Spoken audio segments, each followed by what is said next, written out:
Bonjour à tous, je suis très heureux de vous retrouver aujourd'hui pour ce webinaire dédié aux masseurs kinésithérapeutes installés en libéral. Ce temps d'échange a été pensé pour vous aider à mieux comprendre vos démarches, vos droits et surtout à adopter les bons réflexes dès le départ. Je vais commencer par me présenter. Donc, je m'appelle Yann Brasseur, je suis responsable de proximité au centre de gestion PAM à l'URSSAF Lorraine et j'aurai le plaisir de co-animer cette session aux côtés de Cathy Bernard ainsi que de Laura Holler de la Caisse d'assurance maladie du Bas-Rhin, et bien que je vais tout de suite laisser se présenter à leur tour. Bonjour, je suis Cathy Bernard, référente technique de l'URSSAF Champagne-Ardenne. Bonjour, Laura Waller, référente technique au service d'installation des professionnels de santé à la CPM de Strasbourg, donc dans le Bas-Rhin. Avant de plonger dans le vif du sujet, quelques points pratiques. Tout d'abord, sachez que cette session est enregistrée. Le replay sera disponible d'ici quelques jours sur les chaînes YouTube des URSSAF Alsace, Champagne-Ardenne et Lorraine. Le lien vers le support de présentation vous sera de toute façon transmis par mail dans quelques jours à l'adresse que vous avez utilisée pour vous inscrire. Autre point important, n'hésitez pas à nous poser des questions. Vous avez le choix, donc soit vous utilisez l'onglet conversation en haut de votre écran pour les poser à l'écrit, soit vous utilisez la fonction lever la main si vous préférez poser votre question oralement. Pensez simplement à ne pas partager d'informations personnelles pour des raisons évidentes de confidentialité sur votre dossier. Et pour que vous repartiez avec toutes les réponses, nous avons également prévu un temps d'échange oral à la fin de la présentation, une vingtaine de minutes pour répondre ensemble à vos questions en direct. Le support de la présentation vous sera transmis à la fin de la réunion. Et enfin, pour le confort de tous, pensez simplement à couper votre micro quand vous n'intervenez pas. Merci beaucoup. Donc voici le programme que nous vous proposons aujourd'hui. Nous allons commencer par poser le cadre en vous présentant vos principaux interlocuteurs en matière de protection sociale, avec un petit focus sur l'URSSAF et ses missions. Nous poursuivrons avec un point sur les différents régimes fiscaux applicables aux professionnels de santé, puis nous verrons comment est calculée l'assiette de vos cotisations sociales. Une large partie sera ensuite consacrée au recouvrement. Nous parlerons notamment de l'exonération d'ACRE en début d'activité, du calcul de vos cotisations, mais aussi des modalités de déclaration de vos revenus et de paiement. Viendra ensuite la présentation de votre protection sociale, ce que vous cotisez, ce à quoi vous avez le droit et les dispositifs d'aide à la création d'activités. Et enfin, nous terminerons par un petit zoom sur les démarches à effectuer si vous souhaitez embaucher du personnel au sein de votre cabinet. Avant de rentrer dans le vif du sujet, alors attendez, j'ai un petit bug. Voilà. Avant de rentrer dans le vif du sujet, il nous semblait important de vous aider à y voir plus clair sur qui fait quoi. En tant que professionnel de santé en exercice libéral, vous dépendez de plusieurs organismes pour la gestion de votre protection sociale. Et il n'est pas toujours simple de s'y retrouver au départ. À qui s'adresser pour votre santé, pour votre retraite, pour vos cotisations hors retraite? C'est Cathy qui va donc vous proposer un rapide tour d'horizon de vos interlocuteurs pour que chacun puisse trouver sa porte d'entrée en cas de besoin et éviter les pertes de temps inutiles.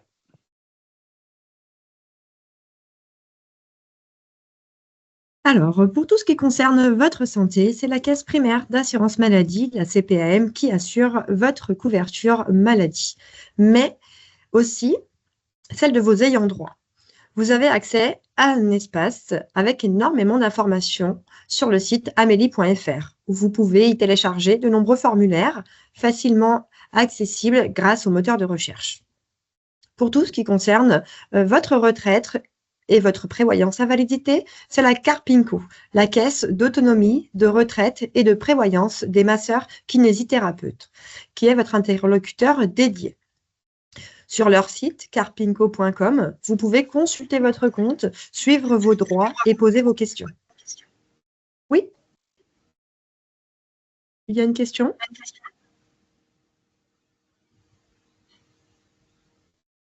Enfin, pour tout ce qui touche au calcul et au paiement de vos cotisations sociales hors retraite, c'est-à-dire l'assurance maladie maternité, les allocations familiales, la CSG ou encore la CURPS, votre interlocuteur, c'est l'URSSAF. Le site de référence, ce sera ursaf.fr Et justement, avant de plonger plus concrètement dans le calcul et le paiement, je vous propose de prendre un court moment pour faire un petit focus sur l'URSSAF, son rôle, ses missions, etc. Et surtout, comment elle peut vous accompagner au quotidien.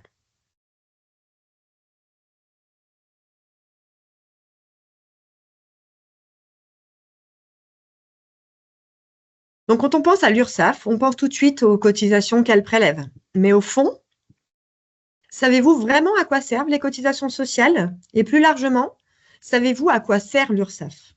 Avant de vous présenter tout ça, je vous propose de commencer par une petite mise en jambe avec une question simple qui va apparaître sur votre écran. Pardon.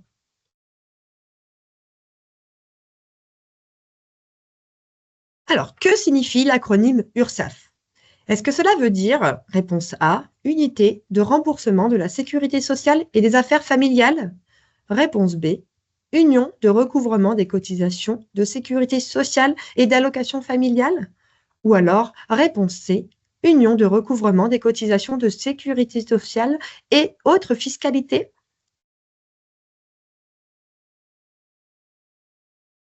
Donc, voilà, vous avez le sondage qui apparaît sur votre écran. N'hésitez pas à donner votre réponse dans l'onglet conversation, si besoin, ou si vous préférez lever la main, vous pouvez cliquer sur l'icône en haut de votre écran.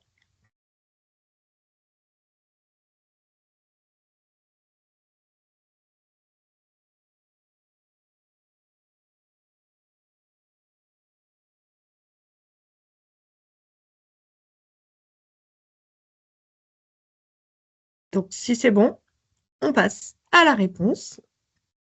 Donc, évidemment, la bonne réponse, c'est la réponse B.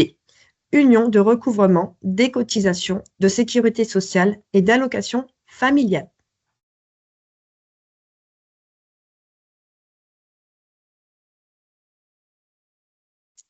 Alors, qu'est-ce que c'est l'URSSAF au juste? Je me répète, c'est vrai, mais quand on en parle, ce qui vient immédiatement en tête, c'est le recouvrement des cotisations sociales. Et pour cause, on retrouve le R de recouvrement dans l'acronyme URSSAF qu'on vient de décrypter ensemble. Et clairement, c'est un rôle que l'URSSAF remplit plutôt bien et même très bien. Mais ce n'est pas tout. L'URSSAF aussi est un acteur essentiel du modèle social français. Elle joue un rôle d'arbitre, de garant de l'équité entre tous les acteurs économiques, salariés, entreprises indépendantes, etc. Tout le monde est concerné. Concrètement, ça veut dire que l'URSSAF, elle vérifie et contrôle les déclarations tout en laissant une vraie place au droit à l'erreur. Parce que l'idée n'est pas de piéger les usagers, mais bien de s'assurer que tout le monde joue un rôle dans les mêmes règles. Elle lutte aussi activement contre la fraude, l'évasion sociale, le travail dissimulé, toujours dans ce même objectif d'équité. Et puis enfin, l'URSSAF, elle accompagne avec ses 16 000 collaborateurs présents partout en France. Elle est là tout au long de la vie de l'entreprise, que vous soyez indépendant ou employeur, avec des services pensés pour simplifier vos démarches, pour adapter les solutions à chaque situation et informer de façon claire et pédagogique, comme on le fait souvent et ensemble aujourd'hui. Bref, si on devait résumer l'image de l'URSSAF, c'est un peu à la fois le porte-monnaie de la sécurité sociale et l'arbitre du jeu social et économique.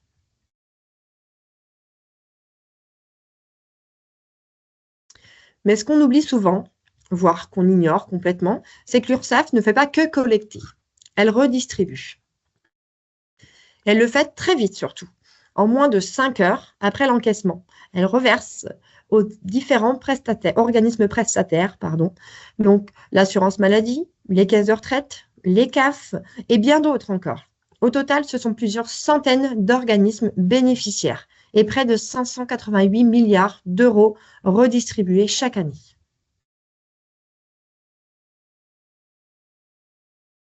Enfin, sachez qu'il y a près de 27 millions de salariés et 11,84 millions d'employeurs et d'entrepreneurs qui s'acquittent de cotisations collectées par l'URSSAF,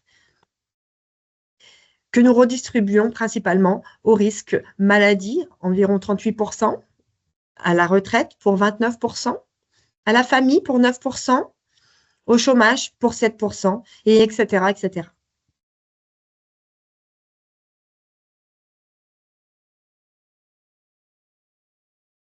Pour rendre tout ça un peu plus concret, en particulier quant à l'utilisation qui est faite de nos cotisations sociales, je vous propose un deuxième quiz à travers l'exemple de Luc, dont le cabinet de kinésithérapie a cotisé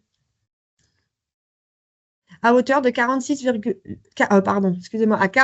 800 euros à l'URSSAF l'année dernière. À votre avis, avec ces cotisations, combien d'années de versement de l'allocation adulte handicapé vont pouvoir être financées? Est-ce que c'est 2 ans, 3 ans ou 4 ans? Comme tout à l'heure, hein, vous pouvez répondre via la fenêtre pop-up qui va s'ouvrir ou via le fil de discussion ou alors encore à l'oral.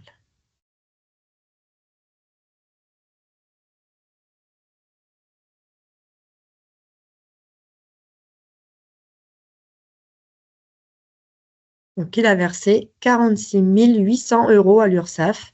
Et à votre avis, ça, combien d'années d'allocation adulte handicapé peut être financé?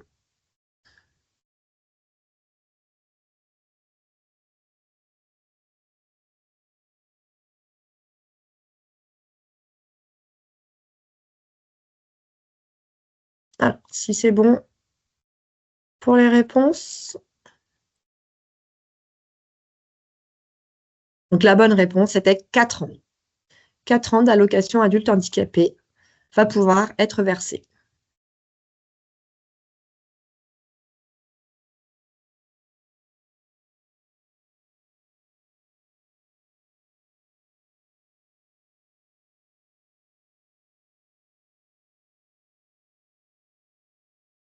Yann, tu n'as pas mis ton micro. Merci Cathy pour ces informations et pour le petit rappel. Donc, on a vu à quoi servaient les cotisations sociales et le rôle de l'URSSAF dans notre système de protection sociale. Maintenant, passons de l'autre côté du miroir parce que pour pouvoir prélever et redistribuer ces cotisations, il faut bien une base de calcul. Et cette base, elle dépend directement de deux choses, votre régime fiscal et les revenus professionnels que vous déclarez. C'est ce qu'on appelle l'assiette de vos cotisations sociales. Le premier régime à connaître, c'est le régime spécial BNC, aussi nommé micro-BNC. Au titre de ce régime, si vous exercez à titre individuel et que votre chiffre d'affaires est inférieur à 77 700 euros, vous avez la possibilité de choisir cette option. Il faut néanmoins préciser qu'il y a une proratisation du seuil de 77 700 euros lors de la première année en fonction du nombre de jours d'activité. Ainsi, si vous êtes affilié à compter du 1er mars 2025, il conviendra alors de prendre le seuil de 77 700 euros, de le multiplier par le nombre de jours travaillés, soit 306 jours, et de le diviser ce résultat par le nombre de jours dans l'année, soit 365 jours. Ainsi, selon l'exemple, il ne faudra pas dépasser 65 140 euros pour opter pour ce régime la première année. A contrario du régime simplifié, vous pouvez opter pour le régime réel. Et si c'est le cas et que vous êtes soumis à l'impôt sur le revenu, vos cotisations seront calculées sur votre bénéfice. Vous obtiendrez alors votre bénéfice en déduisant de vos charges, de vos recettes, pardon, vos charges et vos cotisations sociales. Prenons l'exemple de Cédric, qui est masseur kinésithérapeute en entreprise individuelle. Cédric a dégagé un chiffre d'affaires de 140 000 euros entre le 1er et le 31 décembre de l'année 2025. Cédric a également souscrit à une prévoyance santé via un contrat Madelin à hauteur de 120 euros par mois, soit 1 440 euros à l'année. Ses charges et autres frais annuels s'élèvent à 80 000 euros. Le bénéfice sur lequel sera calculé les cotisations de Cédric s'élève donc à 61 440 euros, puisqu'on reprend les 140 000 euros, auxquels on ajoute les cotisations Madelin, 1 440 euros, et auxquels on déduit donc les charges de 80 000 euros. Attention, il s'agit néanmoins de la réglementation en cours, mais dès avril 2026, une réforme importante entre en vigueur. L'assiette sera désormais basée sur un revenu brut abattu de 26%, de façon à ce que ce soit plus simple et plus lisible. Pour aller plus loin sur la réforme de l'assiette, il y aura une seule assiette pour les cotisations sociales de la CSG-CRDS Et donc, le revenu brut sera abattu de 26%. Ces cotisations sociales ne seront plus intégrées dans le calcul de l'assiette de la CSG-CRDS et l'abattement forfaitaire de 26% remplacera la déduction des cotisations. Cette réforme diminue le montant de la CSG tout en étant compensée notamment par l'augmentation de la cotisation retraite. La réforme consiste à calculer l'ensemble des cotisations et contributions sociales sur une assiette constituée à partir d'un revenu brut des cotisations sociales abattu donc d'un taux forfaitaire de 26%. Et enfin, cette réforme sera mise en œuvre en 2026 lorsque seront connus les revenus réels perçus en 2025, c'est-à-dire après la déclaration de vos revenus 2025. Et elle sera accompagnée d'un ajustement des barèmes des cotisations pour tenir compte de la modification de l'assiette. Et je vois que nous avons une question de Madame Maëlys. Je ne vois pas le nom de famille. Vous pouvez ouvrir votre micro. Merci. Bonjour. Bonjour. J'ai une petite question. Je ne comprends pas trop pourquoi vous additionnez au chiffre d'affaires la prévoyance santé et vous Alors, l'additionnez pas plutôt à la charge et autres frais annuels.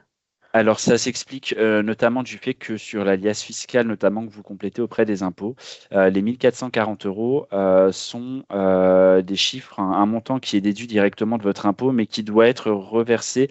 Et ça, c'est les textes de loi qui le précisent, qui doivent être en revanche additionnés sur le chiffre d'affaires. Et ça, c'est des textes de loi qui le précisent et nous, on applique ça du coup. D'accord. Donc, c'est que ce qui touche au contrat Madelin. On doit Exactement. l'additionner au chiffre d'affaires. Le reste, c'est enfin, tous les Le autres reste peut charges. être déduit des charges, oui. D'accord. Merci. Merci à vous.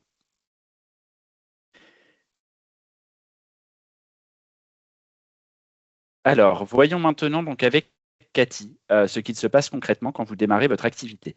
À quoi faut-il s'attendre les premiers mois?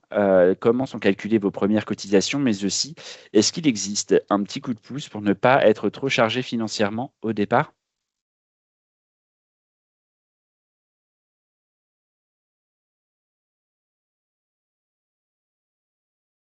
Alors la réponse est oui, Yann. Pour la première année d'activité, il y a une exonération qu'on appelle l'exonération ACRE. Elle court pendant un an, de date à date. Le montant de cette exonération va dépendre du revenu déclaré l'année suivante pour l'année en cours. Donc initialement, on accorde une exonération à tous les créateurs, hormis ceux qui l'en ont déjà bénéficié dans les 3 dernières années. On voit dans ce petit tableau sous vos yeux qu'il y a une exonération totale et qu'elle est maintenue jusqu'à un revenu inférieur de 35 325 euros. Entre 35 325 euros et 47 100, qui est le montant du plafond de la sécurité sociale, il y aura une exonération dégressive. Par contre, dès lors que votre revenu dépassera le plafond de la sécurité sociale, donc 47 100, l'exonération tombera.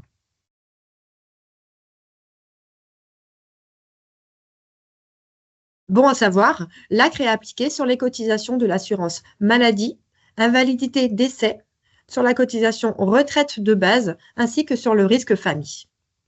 Ainsi, l'ACRE n'apporte pas de conséquences sur le montant des cotisations retraite complémentaire, CSG, CRDS, mais aussi la contribution à la formation professionnelle.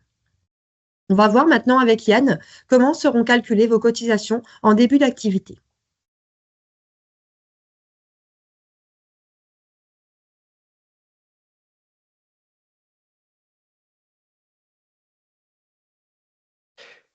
Donc, les cotisations sont calculées sur une base forfaitaire, donc la première et la seconde année, jusqu'au moment où vous déclarerez votre revenu de la première année.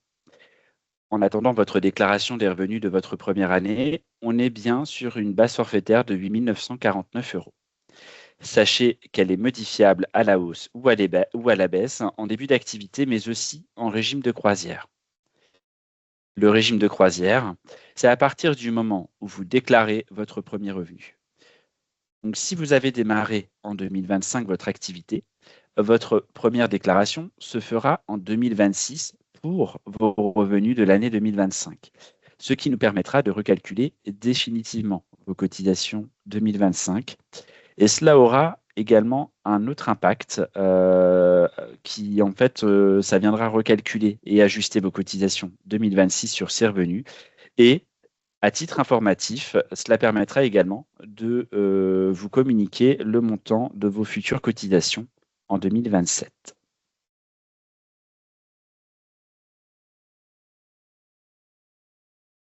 Voyons maintenant des chiffres un peu plus concrets. Donc, dans le tableau à l'écran, vous voyez que si vous êtes bénéficiaire de l'ACRE, vous allez être exonéré des cotisations maladie, de l'indemnité journalière, de l'allocation familiale et de la retraite de base. Sachez que, effectivement, les premières cotisations du haut du tableau sont réclamées par l'URSSAF. Et tout ce qui concerne la retraite et l'invalidité vous sera réclamé par la Carpinco. Donc, vous voyez que du côté URSSAF, seules 3 cotisations persistent. C'est-à-dire donc la contribution à la formation professionnelle, qui est une cotisation forfaitaire et donc peu importe votre revenu, elle sera de 118 € pour l'année 2025. La cotisation CSG-CRDS, qui est quant à elle calculée sur une base forfaitaire donc des 8 949 € sur l'année, et donc elle sera recalculée l'année suivante en fonction du revenu définitif. Mais sur ces 8 949 €, elle représente 868 € de cotisation, dont 609 € de CSG déductible. Et puis, il y a la CURPS, la contribution aux unions régionales des professionnels de santé, donc d'un montant de 9 €. Pour plus d'informations concernant les cotisations Carpinco, je vous invite à vous rapprocher d'eux ou de consulter leur site.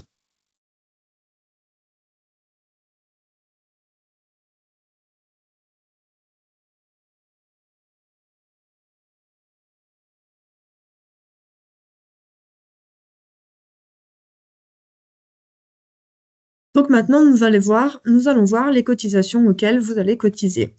Donc en tant qu'auxiliaire médical, votre taux de cotisation URSSAF est différent en fonction de la catégorie de cotisation. Donc dans un premier temps, le taux de cotisation de la maladie, lui, il va dépendre de votre revenu et si vous bénéficiez d'une prise en charge qui portera uniquement sur les revenus conventionnés nets. Et vous aurez un reste à charge de 0,10% dans ce cas-là. Donc, effectivement, en fonction de votre revenu, vous pouvez avoir un taux de cotisation qui peut aller jusqu'à 6,5%. Ensuite, la cotisation maladie additionnelle, elle va être calculée sur le montant de vos revenus, sur les revenus non conventionnés. Donc, vous pouvez être redevable de la maladie additionnelle, qui est un taux de 3,25%.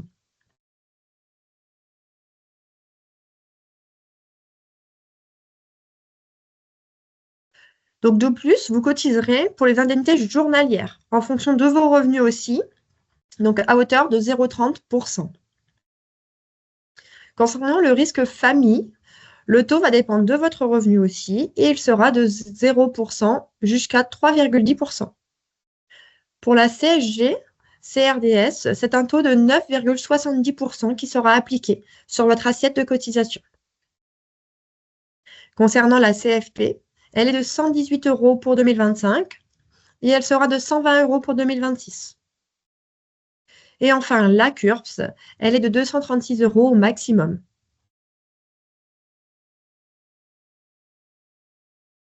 Pour information, comme vous l'a dit Yann tout à l'heure, une réforme de l'assiette sociale arrive sur les revenus 2025.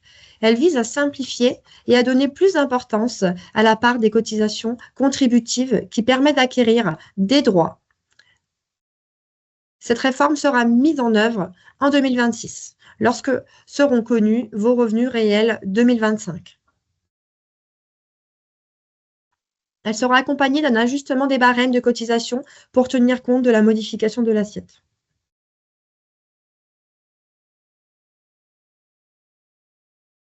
Donc, reprenons ensemble l'exemple de Yann tout à l'heure avec Cédric, le masseur kinésithérapeute en entreprise individuelle qui, nous avons vu ensemble, a une assiette de cotisation de 61 440 €. Pour ce montant de revenus, Cédric devra s'acquitter des cotisations suivantes.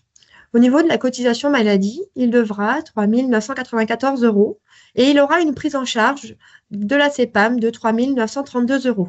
Il lui restera donc à régler 62 € de cotisation maladie. Il n'aura pas de maladie additionnelle car il n'a que des revenus conventionnés. Il n'y a pas de dépassement d'honoraires.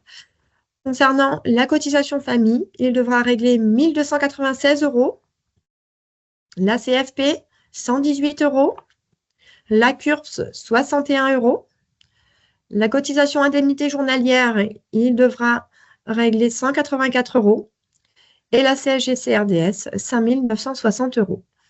Il aura donc un total de cotisation pour l'année 2025 de 7 681 €.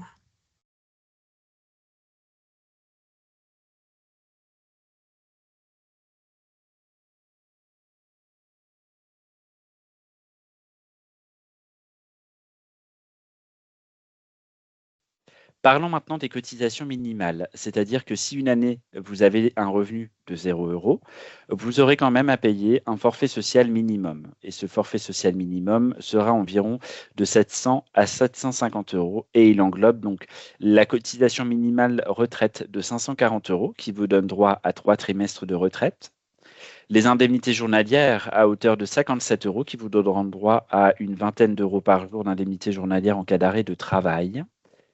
Et enfin, la cotisation formation, qui elle est de 118 €. Dans le cadre de faibles revenus, vous pouvez obtenir des réductions ou des dispenses de cotisation auprès de la Carpinco et je vous invite donc à vous adresser à eux, directement, si tel est le cas.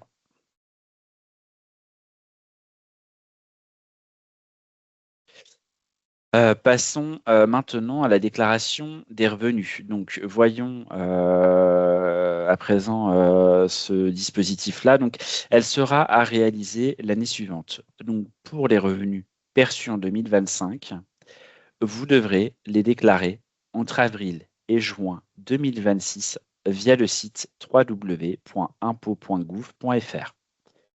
Après prise en compte des éléments par le centre d'impôt, il y aura une transmission de cette information vers l'URSSAF, mais également vers la Carpinco. Je vous l'ai indiqué précédemment, votre déclaration des revenus va avoir 3 impacts au niveau de l'URSSAF. On va donc calculer définitivement votre cotisation 2025. On va réajuster votre cotisation 2026 sur ces revenus 2025, puisqu'on ne connaît pas encore à ce moment-là vos revenus pour l'année 2026. Et à titre informatif, on vous indiquera également le montant des premières échéances prévisionnelles pour l'année 2027. Donc, pour 2025, on vous a en quelque sorte demandé un acompte sur une base de revenus de 8 949 €. Selon que votre revenu sera supérieur ou inférieur à cette base forfaitaire, soit on vous fera un remboursement, soit on vous demandera un complément de cotisation. Concernant votre déclaration des revenus, il y a quelques petits trucs et astuces à retenir. Donc déjà, elle est à réaliser même si le revenu est déficitaire, s'il est de 0 €. La case liée au revenu de remplacement dans la déclaration de revenus correspond aux indemnités journalières versées par la CPAM et non pas à un revenu que vous auriez perçu en qualité de remplaçant. Les revenus perçus en qualité de remplaçant seront à déclarer de la même manière que des revenus classiques. Le remplissage de vos recettes et de vos honoraires et dépassements d'honoraires sont obligatoires car ils nous permettent de déterminer que la totalité de vos revenus correspondent à votre activité de masseur kinésithérapeute et donc, in fine, de calculer la prise en charge de vos cotisations par l'assurance maladie pour le risque maladie. Toutefois, il est important de savoir que certains éléments de votre déclaration seront pré-remplis en fonction des éléments communiqués par votre CPAM, sauf si vous êtes remplaçant, donc il conviendra à ce moment-là de fournir ces informations dans la déclaration de revenus. Et une fois votre déclaration de revenus effectuée, vous recevrez votre notification 3 en 1 qu'il vous faudra vérifier. En cas d'erreur, vous pourrez revenir vers nous afin de procéder à une modification. Derniers petits éléments. En l'absence de déclaration de revenus, l'URSSAF et votre organisme de retraite effectueront le calcul de vos cotisations sur une base fixée forfaitairement, puisque nous n'aurons pas connaissance de vos revenus. Et donc, dans ce cas, vous ne bénéficieriez d'aucune prise en charge, ni de vos cotisations, et ni d'exonération, puisque déclarer vos revenus reste une obligation de votre part. Enfin, sachez là aussi qu'il est possible de moduler vos revenus, y compris dès la première année, donc qu'ils soient à la hausse comme à la baisse, pour éviter un gros rattrapage et une grosse régularisation l'année suivante. Donc, il est possible, par simple demande, un petit courriel sur notre site en disant que vous estimez vos revenus à 20 000, 10 000, 50 000 euros. À vous de nous dire, ou à zéro, parce que vous avez investi beaucoup dans votre matériel la première année et donc les charges sont de fait importantes. Et à réception de votre demande, nous adapterons vos cotisations, et ceci que vous soyez au régime de croisière ou en début d'activité.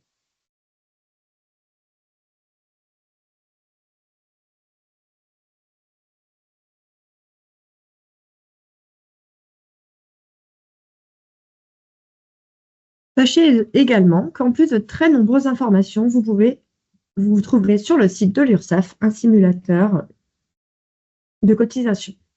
Celui-ci permet de calculer vos cotisations et d'estimer à la hausse ou à la baisse le montant de vos revenus.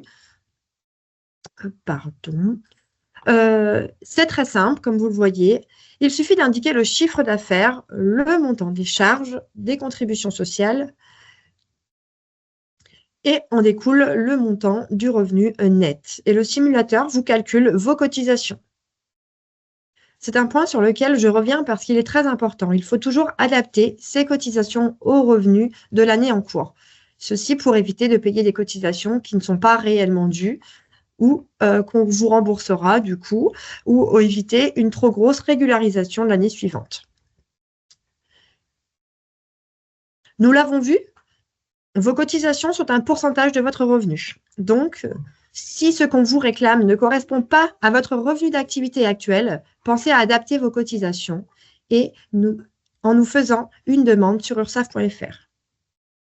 Néanmoins, le calcul de vos cotisations ne tiendra pas compte du relevé SNIR, le montant de vos honoraires. Par conséquent, vos cotisations seront, lors d'une demande de modulation, calculées sur une base d'un revenu estimé en totalité conventionné.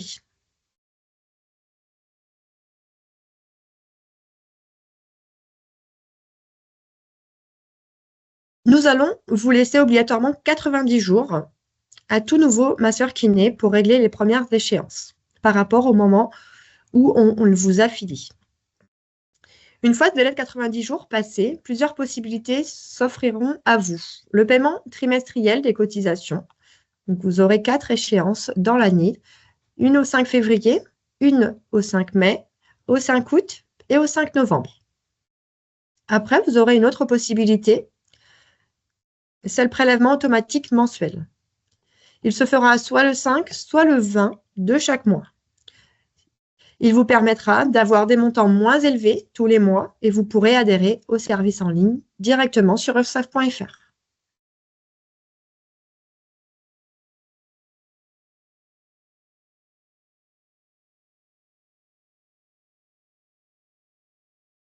Donc, si vous êtes marié ou pacsé et que votre conjoint participe régulièrement à l'activité de votre entreprise, il doit obligatoirement avoir un statut.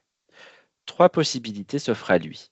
Soit il peut être associé, soit il sera conjoint collaborateur, ou alors il peut également être salarié de votre entreprise. C'est à vous de faire ce choix et n'hésitez pas donc à prendre rendez-vous pour qu'on vous explique le mode de calcul de ces cotisations en fonction du statut choisi. Et donc le rendez-vous peut être pris directement auprès de la Carpinco également. Voyons désormais avec Laura votre protection sociale. Merci, je prends le relais du coup pour la protection sociale. C'est un versant important quand même, hein, surtout quand on est professionnel libéral, voilà, de prendre en compte ce versant-là. Alors là, du coup, on parle vraiment de votre situation à vous en tant qu'assuré, c'est-à-dire quand vous allez chez le médecin ou quand vous êtes hospitalisé, à quel point eh bien, est-ce que voilà, vous allez être pris en charge. Alors, quand vous êtes libéral, vous avez des démarches à faire auprès de plusieurs institutions, mais notamment auprès de la CPAM, pour que nous, en fait, on puisse notamment vous ouvrir le régime PAMC. Donc, c'est le régime des praticiens et auxiliaires médicaux conventionnés. Très concrètement, en termes de remboursement de vos soins, c'est l'équivalent du régime général de l'assurance maladie. Donc, ça a un nom spécifique, mais voilà, très concrètement, c'est pas, voilà, c'est vraiment du régime général. Après, vous avez ce régime qui vous est ouvert, enfin voilà, qui va vous concerner vraiment si vous êtes 100% libéral.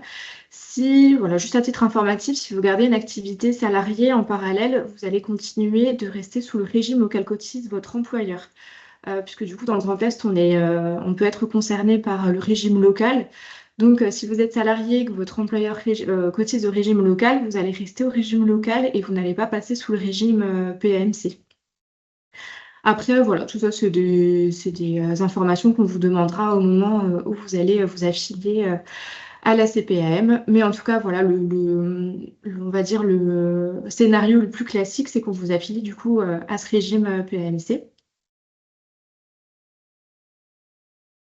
Le fait d'être affilié au régime PAMC, du coup, ça vous donne une protection sociale en cas d'arrêt maladie. Ah voilà, merci. Donc, en cas d'arrêt maladie, vous avez des droits. Donc, c'est des indemnités journalières qui vous sont versées.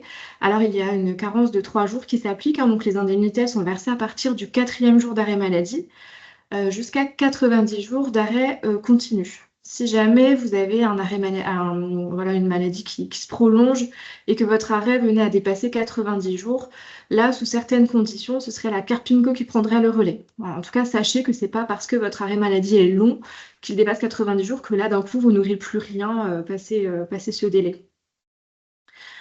Après, au niveau du montant de ces indemnités journalières, alors là, c'est un calcul qui se fait, qui correspond en gros à 1/730e de la moyenne des revenus des 3 dernières années. Donc, c'est pas très parlant. Mais concrètement, c'est difficile en fait de vous donner un montant voilà, chiffré de ce que vous percevriez si jamais vous étiez en arrêt maladie. Là, ce serait vraiment directement à voir avec l'assurance maladie. Pour le coup, cette fois-ci, en passant directement en contactant votre caisse dans la partie, enfin, vraiment pour le versant assuré et pas pour le versant professionnel de santé, hein, puisqu'on va le voir tout à l'heure, mais vous allez avoir aussi, enfin pour ceux qui sont déjà installés, vous le savez déjà, mais vous avez aussi un compte Amélie Pro pour vraiment la partie professionnelle de santé. Par contre, cette protection sociale, ce qu'il faut garder en tête, c'est qu'elle ne va prendre effet qu'après 12 mois d'affiliation. Donc, si vous commencez votre activité le 1er janvier 2026, eh bien, on va déjà ouvrir ce régime, mais par contre, des indemnités journalières ne seraient versées qu'à partir du 1er janvier 2027. Donc, si jamais vous êtes malade et que voilà, vous ne pouvez pas travailler pendant un certain temps cette première année d'exercice, eh bien, vous ne percevriez pas d'indemnité journalière, en tout cas pas au titre de votre affiliation au régime PMC. Donc là, voilà, se pose la question de prendre à ce moment-là une prévoyance qui, du coup, pourrait vous couvrir cette première année. Et de toute façon, la prévoyance, elle va aussi venir les années suivantes en complément pour voilà, que vous ayez le moins de pertes de revenus possible quand vous êtes en arrêt maladie. Après, au niveau de la maternité, de la paternité et de l'adoption, vous avez aussi des droits. Toujours au titre de votre affiliation au régime PAMC. Donc, pour la maternité, vous avez le droit de prendre exactement le même nombre de semaines de congé maternité que les salariés. Alors là, ça dépend du nombre d'enfants à venir, du nombre d'enfants que vous avez déjà à charge, mais si je ne me trompe pas, le minimum est de 16 semaines de congé maternité. Après, au niveau des allocations que vous percevez dans ce cadre-là, vous avez une indemnité journalière qui est d'à peu près 65 € par jour, samedi, dimanche, jour férié inclus, sur toute la durée du coup du congé maternité. Et en plus, vous avez ce qu'on appelle une allocation forfaitaire de repos maternel. Là, c'est une allocation qui est d'à peu près 3 800 €. Le montant évolue toutes les années, c'est pour ça que je ne dis pas un montant précis, mais voilà, globalement, il est de 3 800 €. Et une partie est versée pendant la grossesse et une partie est versée peu après la naissance de l'enfant ou des enfants. Pareil, vous avez aussi un droit de congé pathologique. Si le professionnel qui vous suit estime que voilà, vous avez besoin de ce congé pathologique, il peut être au maximum de 30 jours. Pour la paternité, c'est pareil, vous avez des droits en termes de durée du congé paternité. C'est encore une fois exactement comme pour les salariés, c'est-à-dire que c'est de 25 jours calendaires. Là, il y a une obligation, par contre, c'est quelque chose à garder en tête, une obligation de s'arrêter pendant au moins 7 jours directement après la naissance de l'enfant. Là, c'est une déclaration sur l'honneur que vous devez faire finalement, qui dit que vous allez vous arrêter de travailler pendant tant et tant de jours. Si vous ne prenez pas ce bloc de 7 jours, eh bien, ça ne pourra pas déclencher le reste des indemnités pour le reste du congé paternité. Sachant que les 25 jours, vous pouvez les prendre en fractionné au courant des 6 mois qui suivent la naissance. Pour l'adoption, là c'est pareil, vous avez droit à une allocation forfaitaire de repos maternel et à un congé d'adoption, mais là voilà, ça dépend vraiment de votre situation propre. Dans tous les cas, pour tout ce qui concerne la maternité, la paternité, l'adoption, sur le site Amélie, vous avez quand même déjà pas mal d'informations qui sont à disposition. Vous avez des simulateurs qui vous permettent de savoir voilà, plus ou moins ce à quoi vous avez droit selon votre situation. Et vous avez aussi des guides qui sont bien faits, qui sont vraiment adressés aux professionnels de santé libéraux, donc aux professionnels qui sont sous le régime PMC. C'est des guides en fait que vous pouvez télécharger en format PDF qui vous expliquent toutes les démarches. Vous pouvez, il y a les formulaires aussi qui sont inclus dans ces documents. Donc voilà, c'est pratique. Et après, voilà, il faudra de toute façon contacter votre caisse de rattachement. Alors, je ne sais plus. Voilà, là on parle du coup des risques professionnels. Alors, les risques professionnels, là, on va entendre tout ce qui va être donc accident de travail, maladie professionnelle, donc ce qu'on appelle aussi des AT-MP. Là, c'est toute situation finalement qui peut arriver alors que vous êtes en train d'exercer votre activité. Donc, il y a plein de scénarios, mais par exemple, voilà, vous avez un patient qui vous agresse ou vous faites une chute dans les escaliers du cabinet, vous avez un accident de la route en allant travailler, par exemple, ou alors une maladie professionnelle. Là, c'est une maladie qui se déclenche vraiment à cause de votre activité, voilà, de votre pratique. Par exemple, je sais pas, syndrome du canal carpien à force de manipuler des patients, que sais-je. Tout ça, c'est des risques professionnels. Alors, si par exemple vous avez un accident de la route en allant travailler et que vous êtes déclaré en arrêt maladie, eh bien pendant l'arrêt maladie, vous êtes couvert. C'est ce qu'on a vu tout à l'heure, vous avez des indemnités journalières, etc. Par contre, si à cause de cet accident de la route, vous avez des séquelles et que ces séquelles vous empêchent de reprendre votre activité à 100%. Alors, des fois, ça peut être sur voilà, du très court terme, mais parfois, ça peut durer, parfois même jusqu'à la retraite. Vous ne pouvez plus jamais travailler à 100% à cause de ces séquelles. Eh bien, là se pose la question de votre protection, puisque, en tout cas, le régime PAM ne vous apportera pas de protection à ce niveau-là.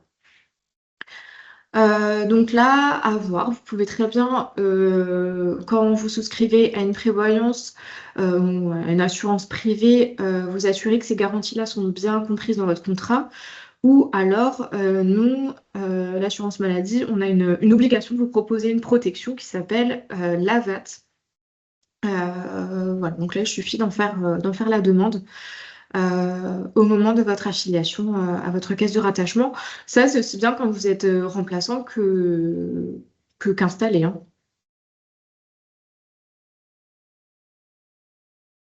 Alors, je ne sais plus ce qui vient après. J'ai pas en tête l'ordre des diapos. Merci. Ah oui, alors voilà, du coup, ça reprend un petit peu tout ce qu'on vient de dire. Donc, vous avez effectivement une couverture de base. Donc ça, c'est obligatoire d'avoir un régime d'affiliation. Après, quand vous êtes salarié, finalement, il n'y a aucune question qui se pose. Voilà, votre employeur vous ouvre un régime, vous êtes couvert, voilà. Par contre, effectivement, quand vous êtes libéral, vous avez une démarche à faire pour vous enregistrer en tant que tel auprès de votre caisse de rattachement pour qu'on vous ouvre du coup une couverture.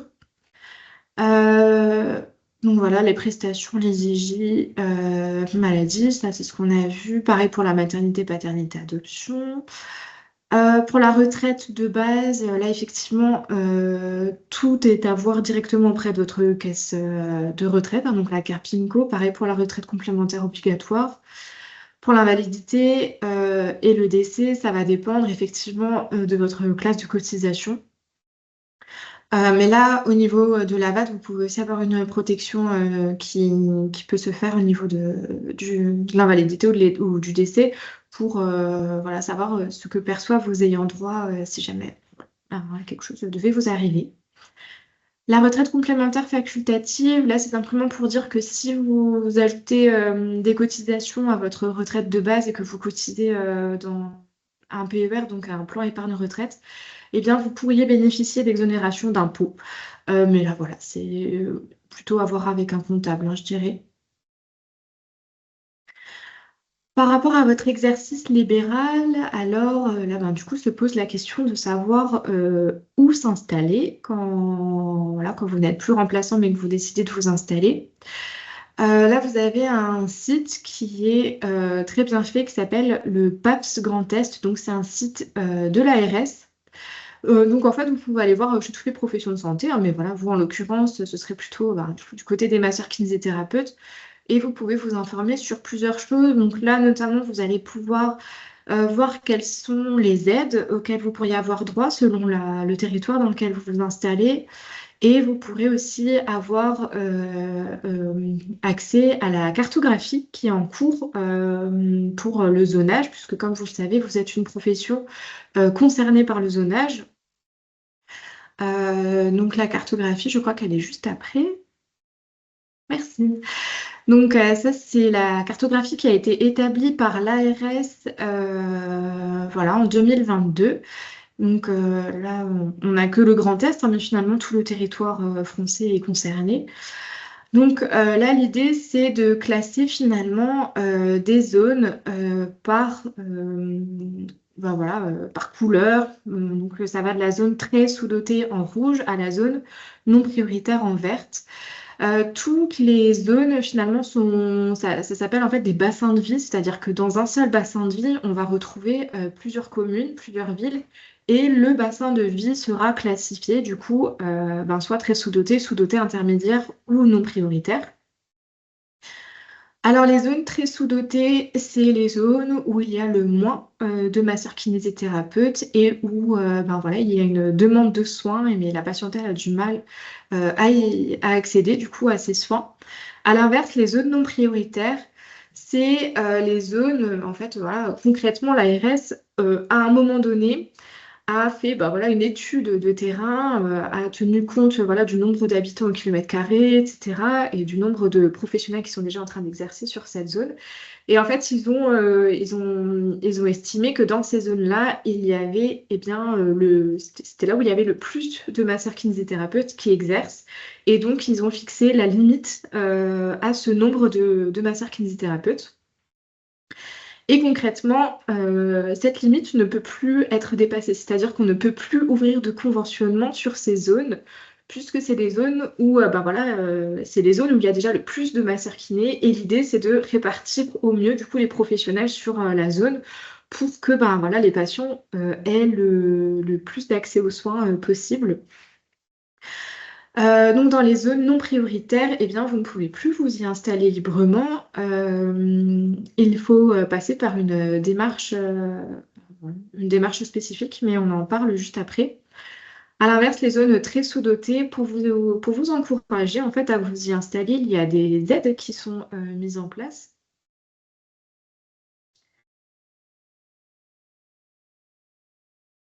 C'est juste après. Ah pardon, non, c'est encore. Ah merci. Donc effectivement, pour les zones très sous-dotées ou sous-dotées, il y a la possibilité du coup de percevoir une aide. Donc il y a le contrat d'aide à la création d'un cabinet de massokinésithérapie. Donc là, c'est vraiment, voilà, vous investissez dans du matériel, vous créez votre propre cabinet. Ou alors vous reprenez un cabinet qui est dans une zone très sous-dotée ou sous-dotée. Eh bien, vous avez droit à une aide forfaitaire de 49 000 € qui est versée en 5 fois.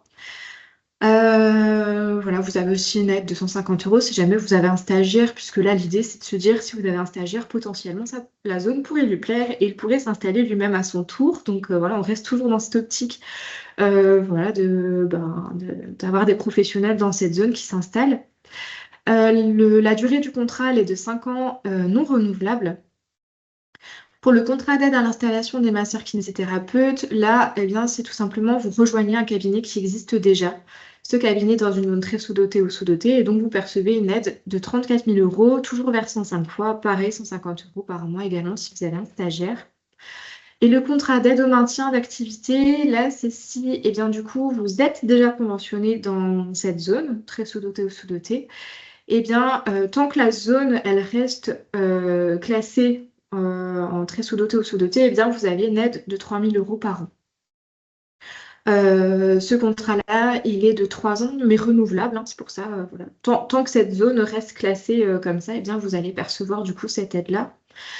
Alors, je dis tant que cette zone elle reste classée comme ça, c'est parce qu'en fait, la cartographie, elle est amenée à être revue tous les 5 ans à peu près par l'ARS.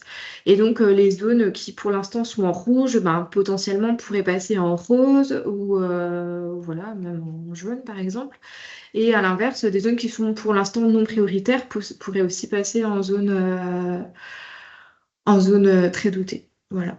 Donc, c'est amené à évoluer au fil des années, mais en tout cas, voilà, pour l'instant, la cartographie est telle qu'on l'a vu tout à l'heure. Alors, pour une installation en zone non prioritaire, donc comme je vous disais tout à l'heure, c'est des zones qui sont où il y a une restriction à l'installation, vous ne pouvez plus vous installer librement. Et donc, il va falloir identifier dans un premier temps un motif que vous solliciteriez pour eh bien, vous installer dans cette zone. Alors, le motif qui est le plus invoqué, pardon, c'est celui du 1 pour 1, tout simplement. Un kiné sort du bassin de vie et vous prenez sa place. Le kiné peut sortir du bassin de vie pour n'importe quelle raison, hein, parce qu'il part à la retraite, parce qu'il change de département, parce qu'il va dans le bassin de vie d'à côté. Voilà, qu'importe, tout simplement. Mais voilà, il faut juste qu'il parte de la zone et vous prenez sa place. C'est le motif qui est le plus invoqué, hein. À côté de ça, vous avez d'autres motifs là qui sont où c'est plus difficile, disons, d'avoir un avis favorable en invoquant ces motifs-là. Mais bon, ça peut arriver. Ça peut être, par exemple, voilà, vous avez, je sais pas, un conjoint qui est muté dans une zone, vous devez ben, le suivre dans cette zone-là. Ou si par exemple votre cabinet voilà, court un risque économique et que du coup vous avez absolument besoin d'avoir quelqu'un qui vous rejoint dans ce cabinet voilà, pour que ce risque-là ne perdure pas. Et bien voilà, tout ça c'est des motifs dérogatoires que voilà, vous pouvez solliciter.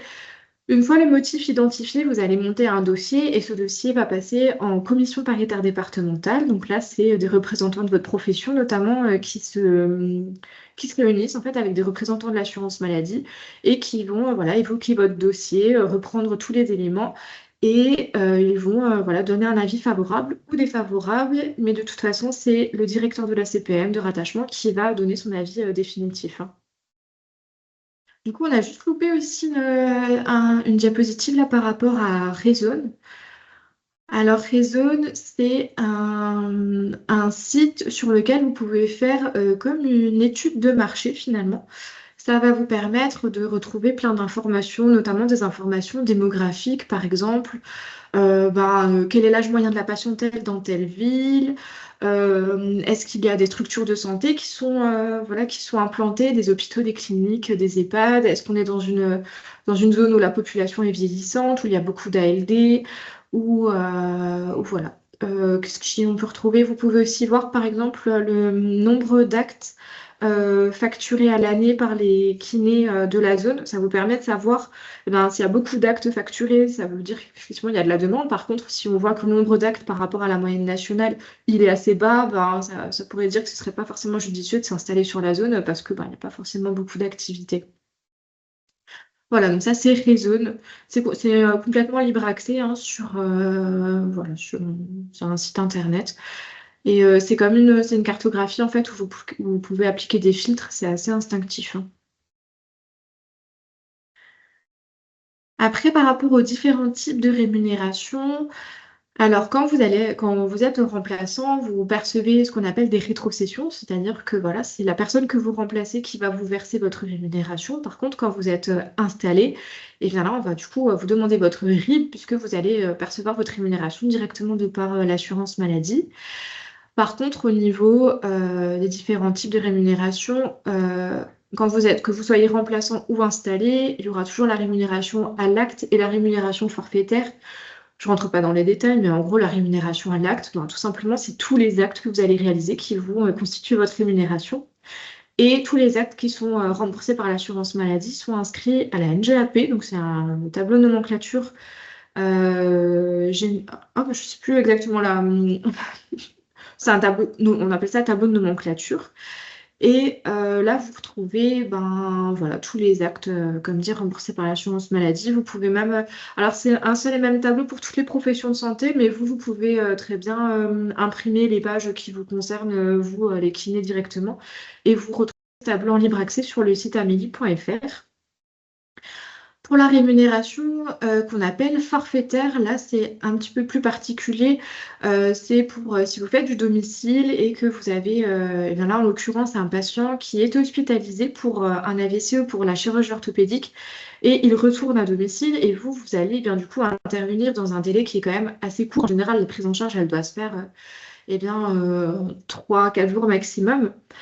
Eh bien, pour cette prise en charge-là, vous allez percevoir une rémunération qu'on appelle forfaitaire, qui est de 100 € pour le premier cas, donc retour à domicile après AVC, et 20 € pour le retour à domicile après chirurgie orthopédique. Cette rémunération-là, elle vient en plus de tous les actes de rééducation habituels, hein. Vous faites votre cotation de manière tout à fait classique, mais en plus, il ne faudra pas oublier du coup de coter ce forfait-là, et le patient est remboursé évidemment.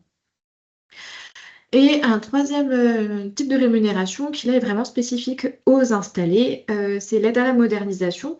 C'est une aide qui est versée par l'assurance maladie, qui est versée tous les ans et qui va, on va dire, pallier un petit peu à vos coûts pour tout ce qui concerne l'équipement informatique. Voilà, vous allez devoir payer un éditeur de logiciel, par exemple. Vous allez avoir des coûts voilà, pour tout ce qui est équipement informatique, hein, tout simplement. Et donc, pour y pallier un petit peu, vous avez cette aide à la modernisation qui est versée, qui est actuellement de 490 € tous les ans. Alors, il faut remplir certains indicateurs, mais en général, ça se rend. Enfin, voilà, ils sont atteignables assez facilement, je pense. Et de toute façon, toutes ces informations-là, encore une fois, vous les retrouvez sur amélie.fr. Donc, ça s'appelle l'aide à la modernisation. On appelle aussi ça le FAMI, F-A-M-I, si jamais. Alors, un type d'exercice qui est un petit peu spécifique, c'est l'exercice libéral coordonné. Donc là, vous prenez part finalement à un exercice coordonné, soit dans une structure vraiment physique, soit dans une structure, on va dire, voilà, plus morale finalement. Les structures physiques, ça va être les MSP, les maisons de santé pluriprofessionnelles. Donc, c'est des structures qui sont amenées voilà, ça se fait de plus en plus hein, à la demande du coup de la population. C'est pour répondre au mieux aux besoins de la population. Les maisons de santé pluriprofessionnelles, ça va être du coup dans une structure dans laquelle il y aura forcément 2 médecins et un auxiliaire médical. Et là, l'idée, c'est d'avoir une structure avec des horaires élargis pour faciliter au mieux l'accès aux soins de la patientèle.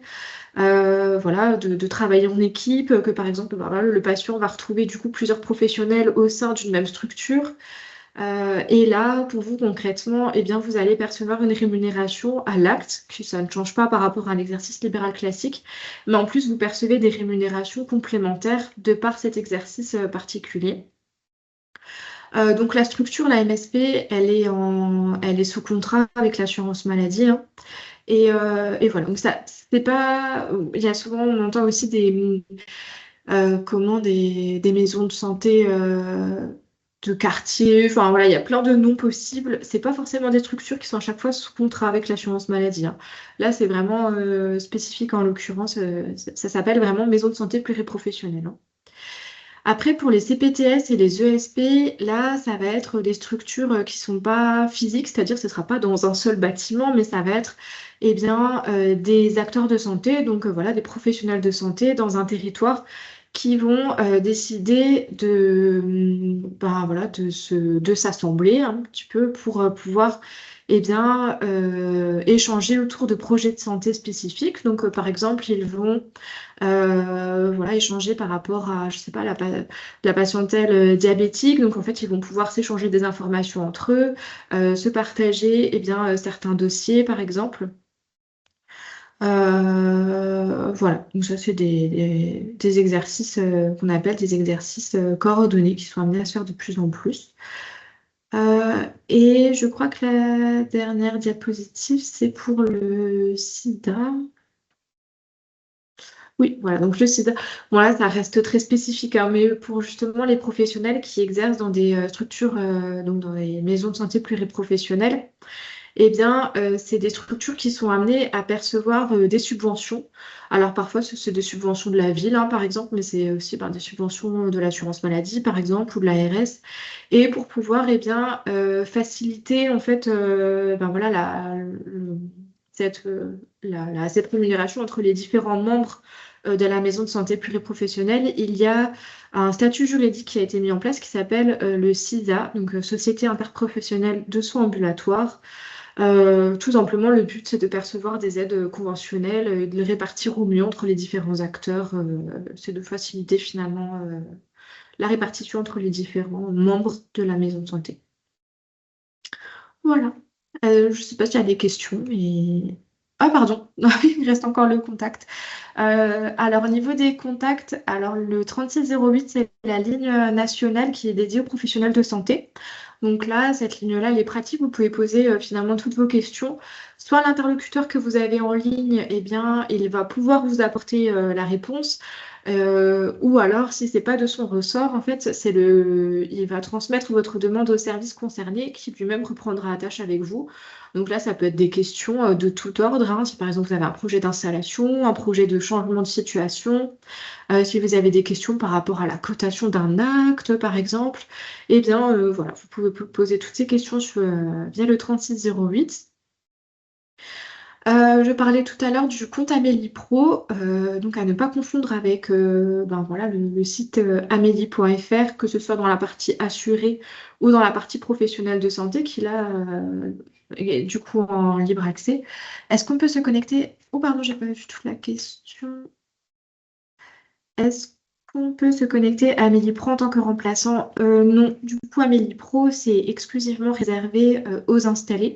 Donc, quand je dis installés, c'est les assistants collaborateurs titulaires. Là, voilà, vous recevez un lien pour pouvoir créer votre compte Amélie Pro. Et sur ce compte, eh bien, vous retrouvez pas mal d'informations, des indicateurs par rapport à votre pratique, des outils de suivi de votre patientèle. Mais effectivement, c'est réservé aux installés, Amélie Pro. Donc, oui, donc vous avez amélie.fr partie assurée, amélie.fr partie professionnelle de santé complètement libre accès où vous retrouvez plein d'informations sur la cotation des actes, vous retrouvez la NJAP, la convention nationale, etc.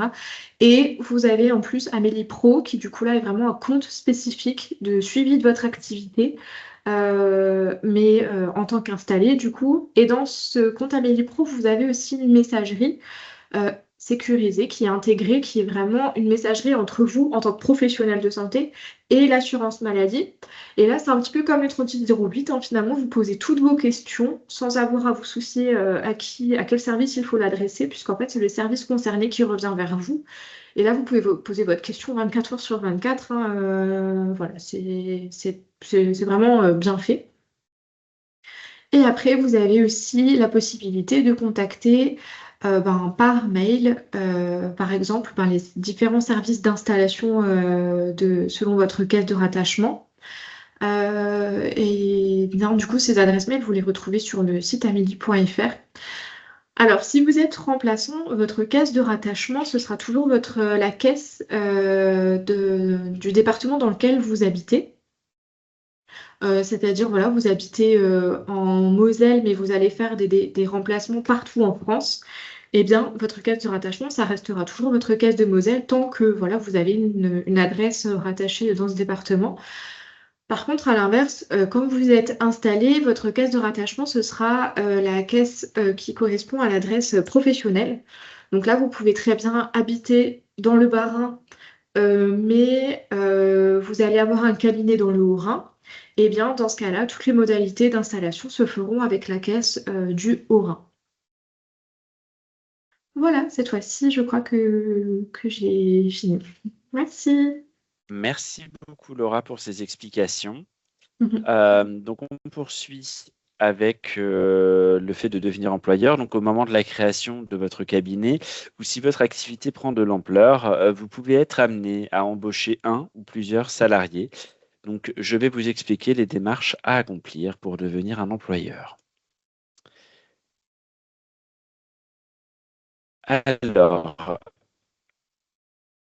la première étape, c'est la déclaration du salarié et elle se fait par la déclaration préalable à l'embauche et c'est obligatoire. Donc, soit sur ursaf.fr ou directement depuis netentreprise.fr.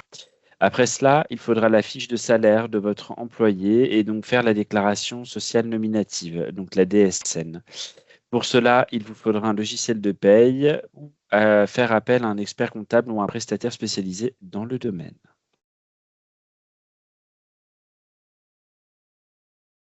La deuxième possibilité pour obtenir cette fiche de salaire, c'est de faire appel à un service gratuit de l'URSSAF qui est le TESE, donc le titre emploi-service entreprise.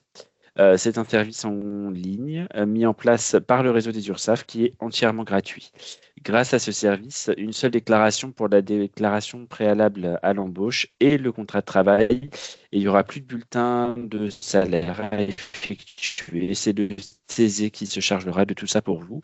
Et le paiement des cotisations se fera auprès de votre URSSAF pour la protection sociale obligatoire de votre salarié et l'impôt sur les revenus prélevé à la source.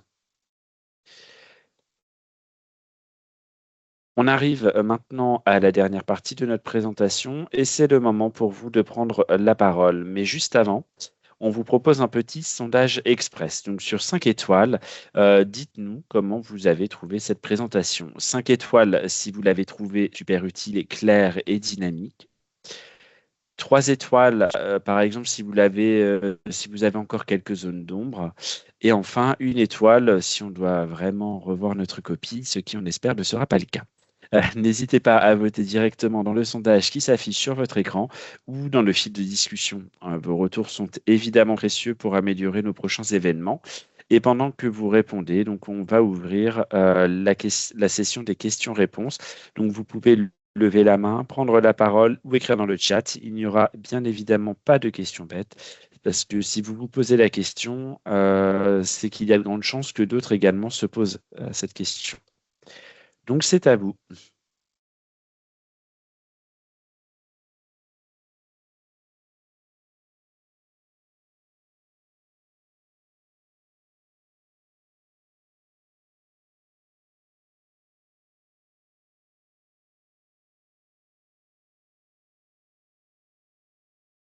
A priori, c'est qu'on a été plutôt complet. Oui. Et on vous en remercie. Du coup, je laisse la parole à Cathy pour simplement vous préciser comment contacter du côté de l'URSSAF, du coup. Oui, alors merci Yann. Juste simplement encore vous préciser que le réseau de l'URSSAF met à disposition un centre dédié pour les PAM, donc comme on disait tout à l'heure, au sein de l'URSSAF Alsace, Champagne-Ardenne et aussi de Lorraine. Et vous avez donc des modes de contact et d'accompagnement dédiés. Donc, une ligne spécifique réservée uniquement aux PAM, le 0806 804 209, un chatbot et un live chat pour répondre à toutes vos questions. Et aussi, vous avez une adresse postale spécifique à Montreuil.